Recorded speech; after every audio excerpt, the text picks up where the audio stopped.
Hey, everybody. How's it going? Welcome to another episode of Modern Church Leader.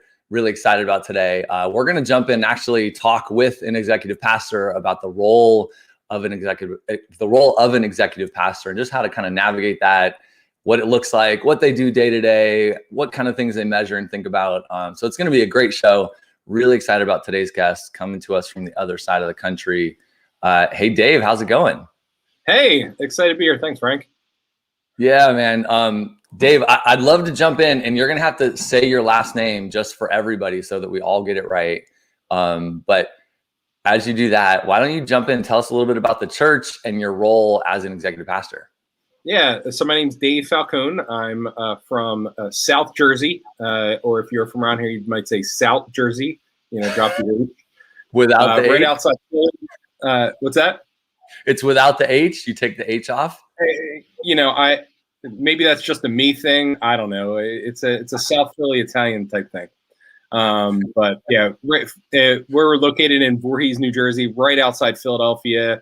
I'd say probably right between Philly and Atlantic City if you're kind of traveling that down. So we are. I'm a hardcore Philly sports fan. Don't like those New York teams. I don't see any like swag or sports gear going on right now. All right, here it is. Well, I didn't know we were allowed to wear hats. 100%. There we go. Now we're ready. Yeah. That's awesome. Well, tell us about the church a little bit. Like, how long has the church been around? What's the, type of church? I don't know. Just any info. So Hope Church, we have been around. We just celebrated our 30th anniversary back in November. Our awesome. Lead pastor is the founding pastor and has been here through the entire 30.5 year stretch. Our church is affiliated with the United Methodist Conference, and so we are a part of, I don't know how many churches in New Jersey's conference. A lot, right? Yeah. Like United Methodist Church, is massive. I don't know. There's thousands and thousands of you guys. I know that there are a lot. So I don't want to speak on behalf of the entire United Methodist Church and Conference because I'm sure I would not do it justice.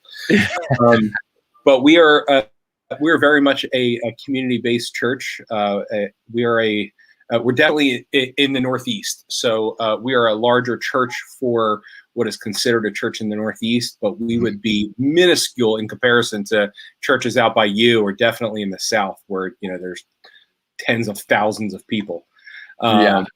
So we have been trying to do ministry creatively over the past 30 years. I've been here for about 15 years now in multiple roles and multiple hats and have enjoyed every step of the way. Make disciples because that's what we're here as a church to do, right? Yeah, absolutely. I mean, you've been there over half the time, I guess. And we were talking before the show. We both kind of got to do some youth ministry back in the day. So you started out as a youth pastor and have done a ton of different roles. Like, what's that journey been like for you? Like, walk us through the roles at the church. Yeah, so it's been exciting. I actually started in ministry in the summer of 2000, which I know when you look at me, you think this guy's probably 20, 21 years old because of my dash. I mean, 25 max. Yeah. There's a reason why I keep my hair really short so you can't see all the gray. I have to try to trim mine a little more often because the gray comes out pretty strong in the beard. The hair, it's not there yet, but the beard is. Yeah, but it looks sharp. Like that's like the style now, right? Yeah, this is about the length that my wife will let me have it. Like it's almost time to go. It gets too long and it's got to go. Yeah. So I have pretty much been in youth ministry from 2000 up until November of this past year. That's a run. In some way, shape, or form. Yeah, it's a long run. I think when I was in college, they talked about the tenure of a youth pastor being 18 months. I'm pretty sure I blew that one out of the water. You beat it. Yeah, you're skewing the average for sure.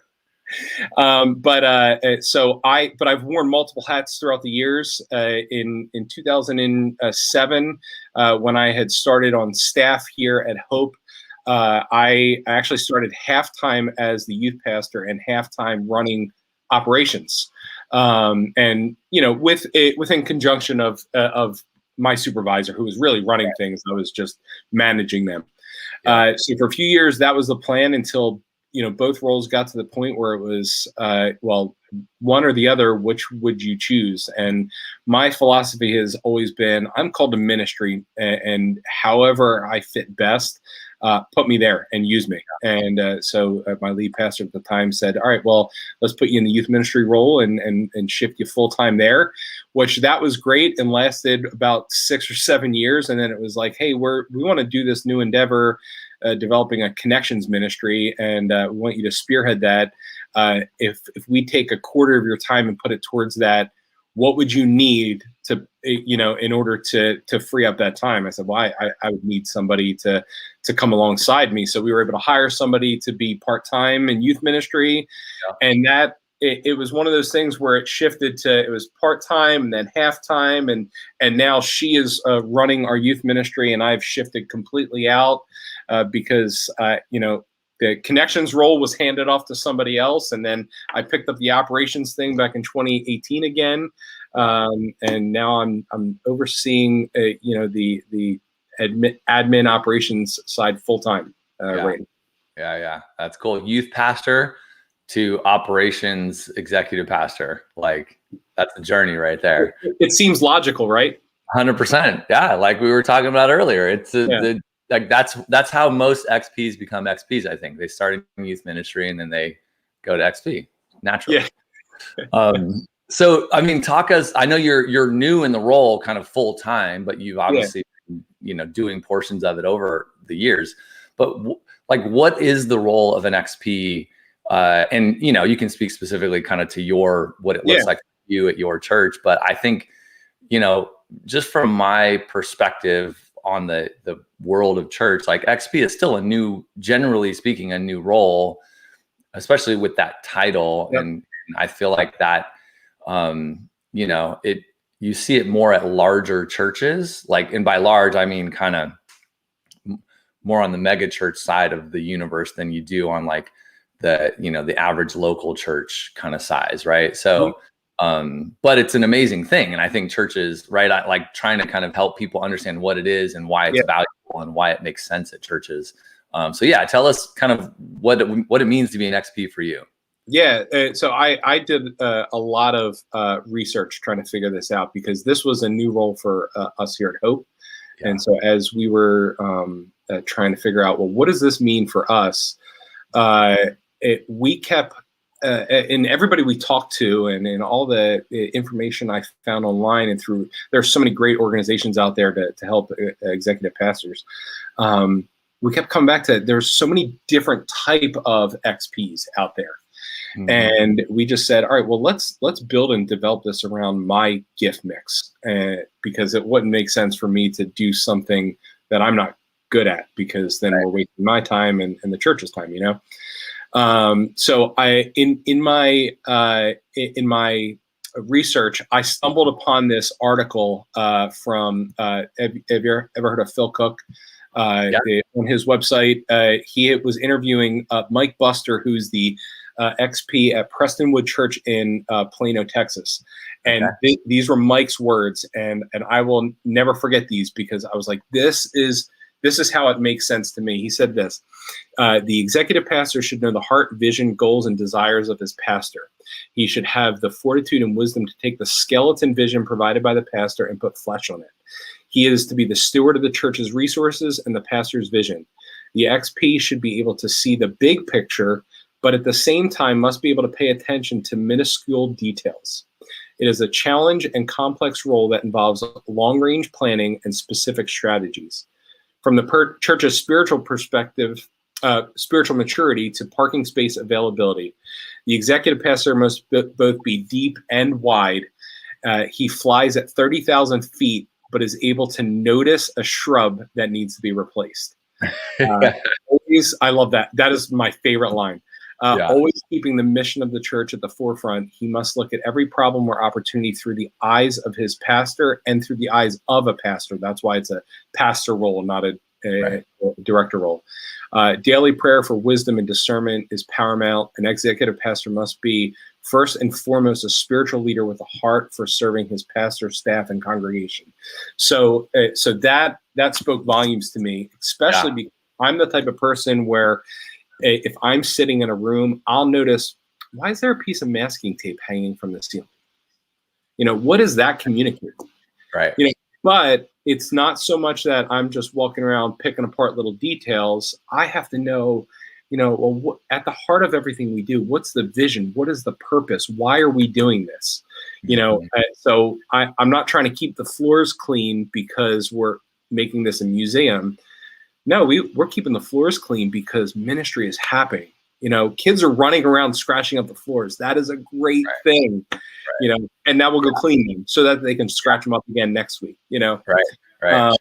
So my role specifically has been heavily on the, how do I support and provide everything needed for ministry to happen? Whether it's this ministry leader needs this, how do I help and assist? So I've kind of narrowed it down to it's almost like a CFO, COO kind of role, because I oversee finances, facilities, operations, general resources, HR.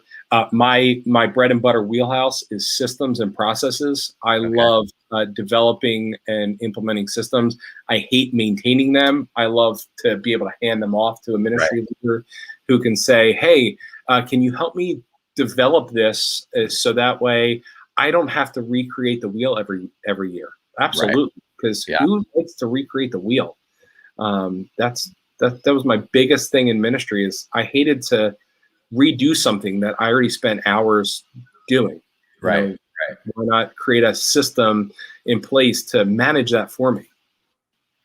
But the key thing is looking at it through a pastoral perspective. So knowing what the vision and the mission of the church is. So at Hope, we're all about connecting people to God, connecting God to people, and Hope being that meeting place. And so how do we make those connections, and in that process make disciples? And my role is all about assisting in that vision and assisting ministry leaders to accomplish that role.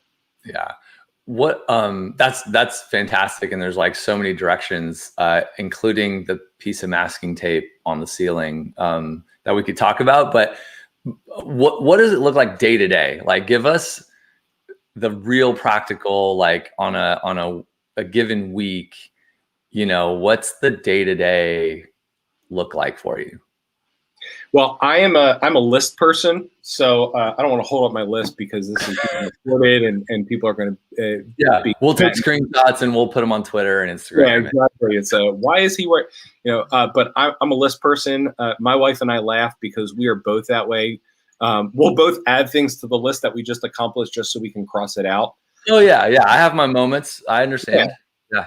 So most of everything that I'm actively working on is project related. I have a project manager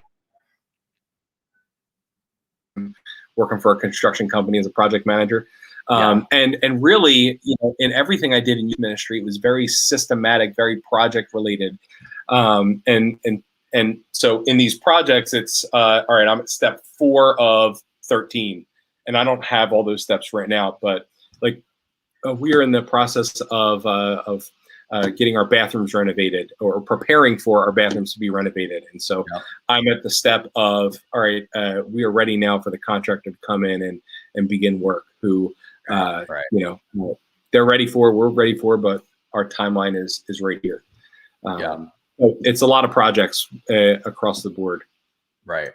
And it sounds like finance is also under your purview. So you're thinking about, and do you have a director of finance that reports to you, or are you, running the books, or, how does that work on your side? Yeah, it's a good thing I'm not running the books. I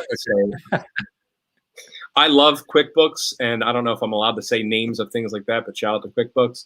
I love, it's a great ministry tool, But if I were the one that had to enter things in there daily, I couldn't handle it. I mentally would. It's that whole recreating the wheel of doing the same thing over and over. So I'm blessed to have there's a person that works here, and she is we call her our bookkeeper, but she does way more than just keeping our books. But she handles all of that day-to-day input and information. Yeah, very cool. So what else? Give me a couple other practical things on the day-to-day side of what an XP does. So we're in the process of staff transitions. So we're in waiting for our youth pastor to arrive in New Jersey. So he's moving up and will be taking over in June.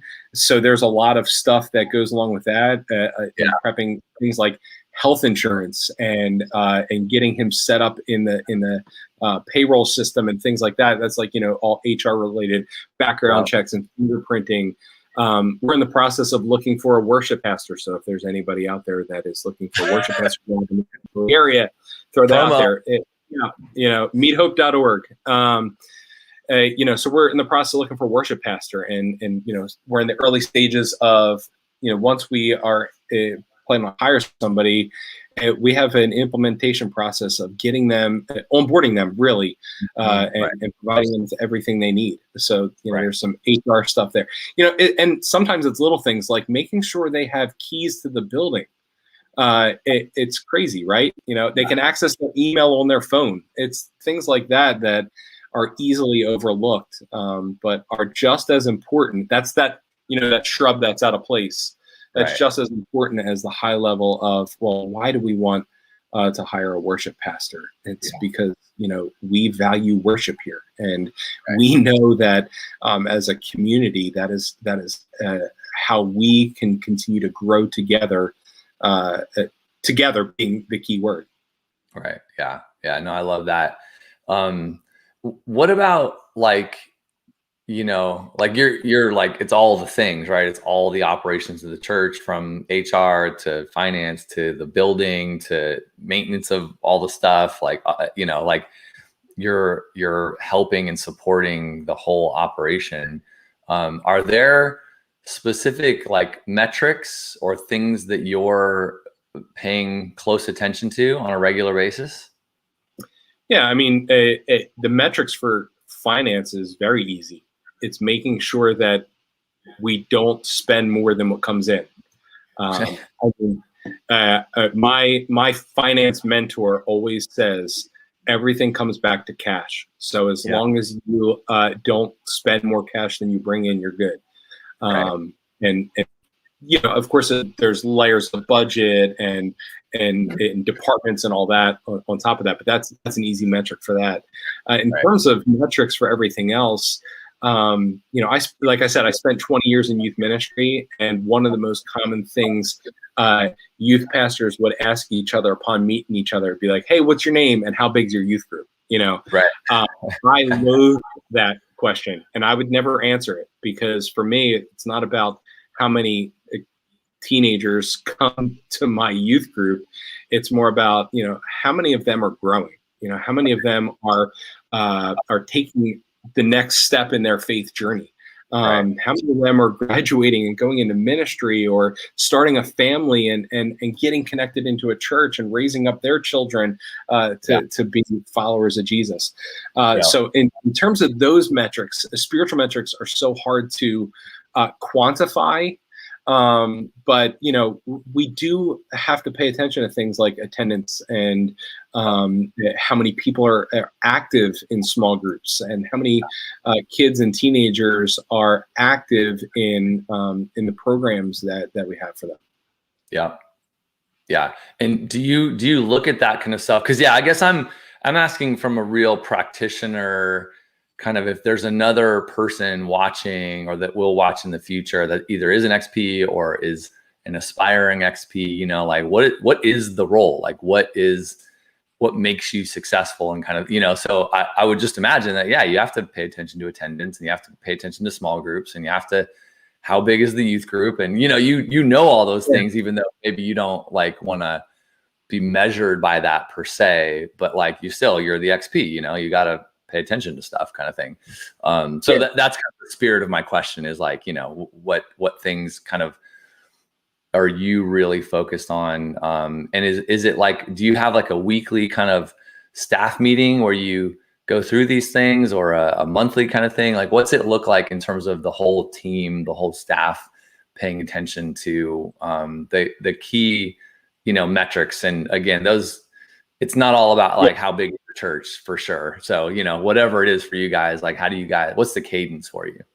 Yeah. So one of the things that's unique about me as the executive pastor is I'm not there's one mold of executive pastor where they're the number two and they lead the staff. I'm not the staff lead. That's not me.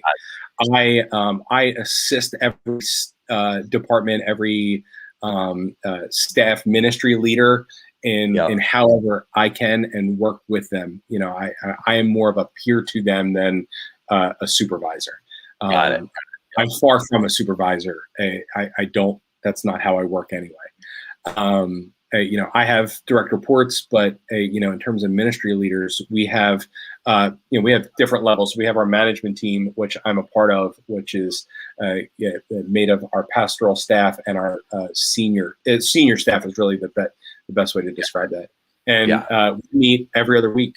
As an entire staff, we meet monthly, and then as a ministry staff, we meet, you know, regularly as needed. But we are very much a small group mindset when it comes to staff.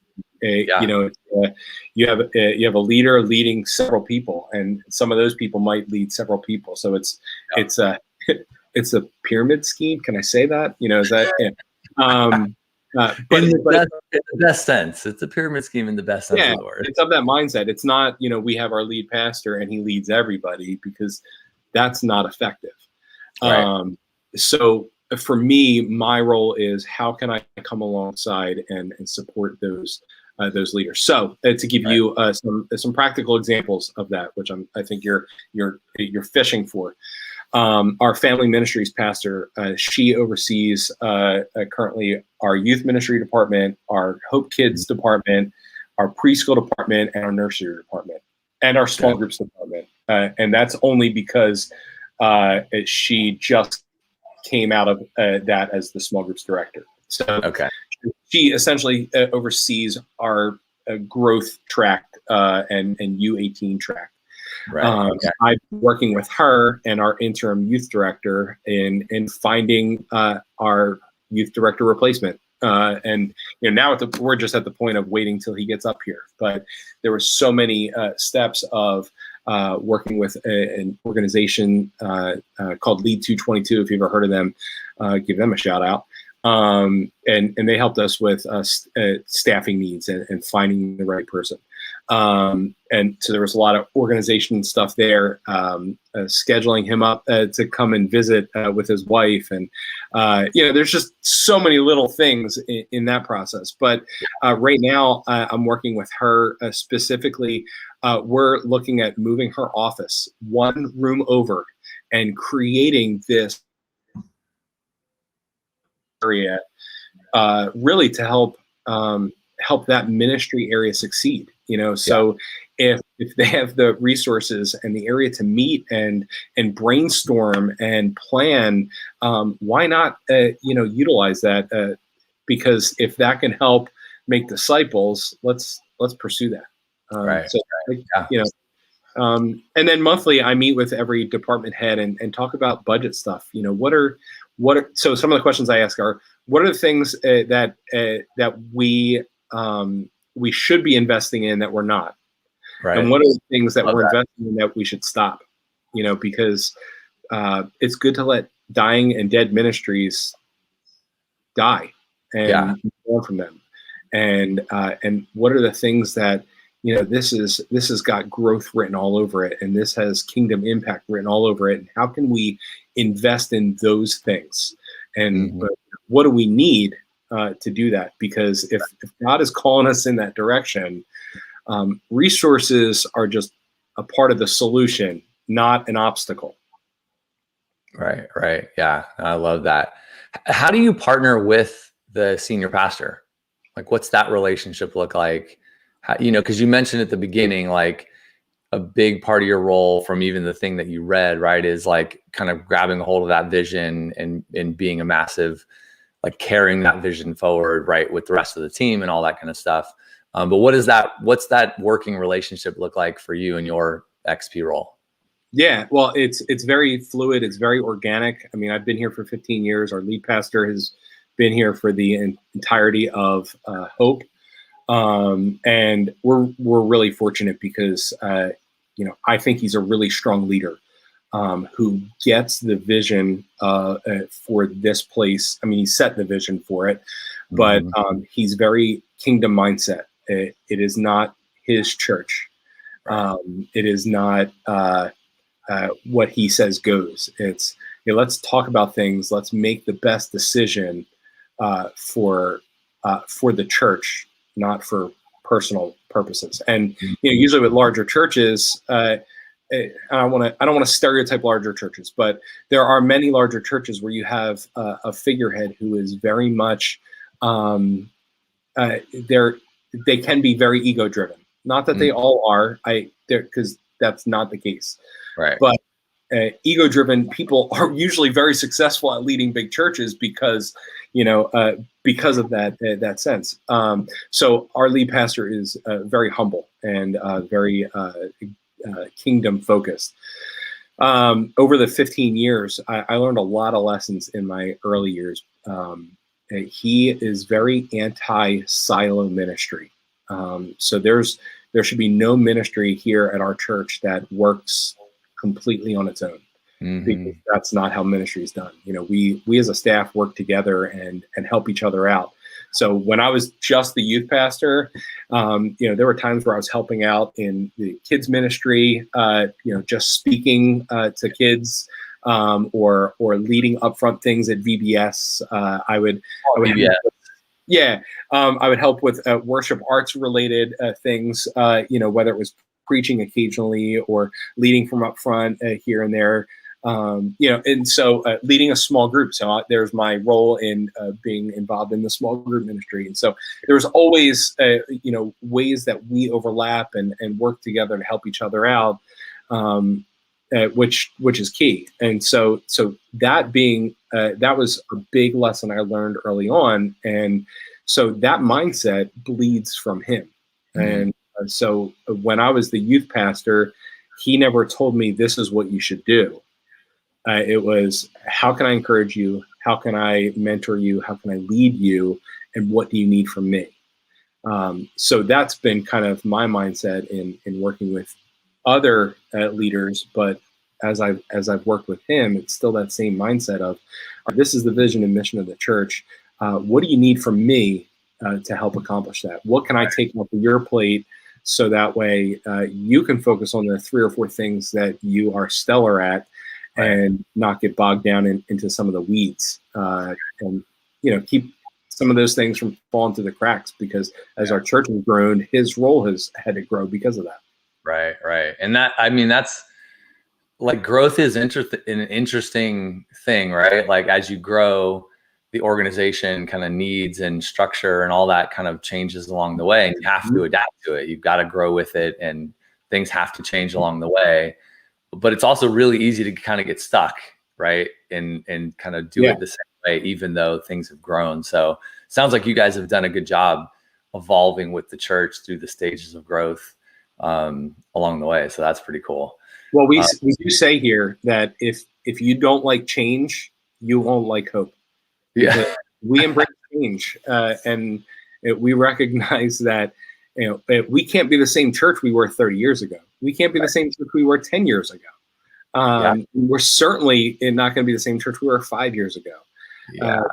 And we all know, in the midst of what are we? It's May, so 14, 15 months into the pandemic. We're not the same church we were 4 months ago. Yeah, exactly. I mean, it's the pandemic. It's a lot of social issues. It's an election. It's a bunch of stuff in the last 12, 18 months, right? That every church is faced with. addressing on many levels in terms of what's going on. How have you guys responded to the pandemic stuff? Are you guys back in the building, meeting in person? Are you still online? Like, how's that looking for you? What's really cool is we were having conversations about 2 or 3 years ago of starting a third campus, and that third campus being an online campus. Yeah. And our plan was to launch that in November of 2020 as part of our 30th anniversary. Okay. God had other plans. And in the midst of a pandemic, that campus was launched on March 14th, right. 2020. Yep. That Sunday. Yeah. Yeah, that Sunday. And, I will never forget, we used an iPhone on a tripod stand to film that first service on Facebook Live. And that's how we managed to get through that weekend. Yep. And every week it has been a transition from what it was then to what it was now. Like, I wish I can show you right now a side-by-side look of how that has transformed. It is night and day. So we fully jumped in and embraced the online campus culture because we were heading in that direction anyway. But we had the freedom and really permission to try things and fail on a number of occasions, and really to improve that. We have been very cautious. We have embraced the mindset of for the sake of others since the start of the pandemic. So if it were up to me and my selfish decisions, I would be seeing people and giving out tons of hugs since last week, because I am such an extreme extrovert and I love people. But that's not the reality of it. Right. This Sunday was our first official Sunday morning back in the building. And I knew that we're kind of late adopters, but we are in, like I said, we're in New Jersey. We are heavily populated. We're very dense. And so we are probably more cautious than we needed to be, but we have been trying to, follow what the CDC says, try to stay out of the politics of it all, because really at the end of the day, for us, it was, all right, let's make the best decisions possible for the sake of others, not for what I want, but how can we keep people safe? And we have a vulnerable population here in our area, and we've been very fortunate to see a lot of our congregation has been getting vaccinated and stuff, and so that has been helpful in knowing that some of our more vulnerable people can remain safe as we begin to open up more and more into these live settings. Yeah. Well, congrats on getting back in the building. I know that's a big first step, right? And it sounds like you're gonna. It's what? It was so exciting. I was. I mentioned I was. I'm an extreme extrovert.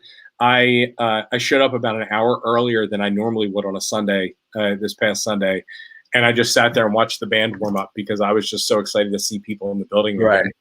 Yeah, that's awesome. No, I totally get it. You're like, look, I'll be the greeter. I'll be in the parking lot. Where do you need me? Wherever I can see people, I got it. Just as long as I can say hi to everybody, Yeah. Well, as we kind of wrap up, two things. You mentioned resources at the beginning and kind of you going on a little bit of a journey, educating yourself on this role. Do you have any good tips? Where can people find some great info on the role of an executive pastor and resources to help them? What have you found useful? Yeah, one of the things has been ex-pastor, and I want to over there is awesome. Yeah, and I want to make sure I get the website correct. So it's expastor.org. They also have an incredible conference that they do annually every February, and I was blessed to join them out in, I think it was Dallas, Texas area, right before the pandemic hit. And let me tell you, if you have a chance to do that, Fletch is the guy that runs the organization, and it's a great thing. Yeah. And then the other big online resources, executivepastoronline.com, and that tons of articles and things weekly that come out of that.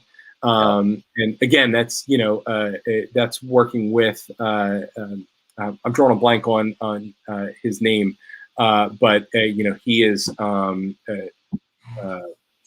former executive pastor in the world, and so it's hearing about the guys that have been doing it and ladies, the people that have been doing it since the late '90s. In I think that was around the time that this started to become a thing. Hearing from people that have been doing it for a decade or more, and it has been invaluable. And yeah, I think you had mentioned in the beginning that 20, 25 years ago, we only saw it in those mega churches. But as we were talking with a church consultant about a decade ago, his big thing was, once you get to a church of about 800, you need to, that should be your next hire as an executive pastor. Or when you get to multiple campuses, that's really where you need to be, which is very different mindset than it was 20 years ago. Yeah, absolutely. And I'll second, I don't know the other guys, but Fletch from Ex-Pastor, like fantastic resource. We're actually going to be at a bunch of their events in the second half of this year. But just great team, great organization, and like amazing resources for executive pastors. And they have all sorts of trainings and stuff that you can do, and it's great. Kevin Stone was the name of for Executive Pastor Online. Got it. Great emails and resources from him as well. Well, where can everybody go to check out your website and maybe look at what you're doing for church online and how you're representing yourself online? Yeah, so our church website is meethope.org. So it's meet, MEET, like nice to meet you. Hope, because our goal is to try to be a hope in this dark world. So meethope.org is our website. And on throughout the week, you can check us out at meethope.live for our online campus. And in fact, if you were to go on there now, you can check out this past Sunday's worship service. And, I would love to give you out all my social media and stuff like that, but I can't tell you the last time I tweeted. So don't waste your time following me. Not that exciting. Yeah. Just go to the church website. Just go to the church website. And for all the aspiring executive pastors, go to expastor.com. Yeah, and the reality is, you said in the beginning, I'm new to this. I've been in ministry for a long time. I am no expert by any means. Even in youth ministry, after 20 years, I'm still not an expert in that. But the reality is if there's somebody out there that's like, hey, you know what, I have a question. Don't hesitate to reach out to me. My email is dave@meethope.org. You can find that on that website as well. If there's anything I can do to help the kingdom, that's what's important. It's not how do we see Hope Church grow? It's how do we see the kingdom of God grow? Yeah. And so if there's something that I've done or have developed or put together that could benefit somebody else, let me know. I'm happy to just drop it in your inbox or pass it along. Yeah, love that. Well, Dave, man, this has been awesome. We could keep chatting, but I want to be respectful of your time and the audience's. So everyone check out meethope.org. You can find Dave's email there. Dave, thanks for your time. I appreciate it. Thanks, Frank. Yeah, absolutely. And everybody that joined us live, appreciate you guys. Check out the resources, and we'll catch you guys next week on another episode of Modern Church Leader. See ya.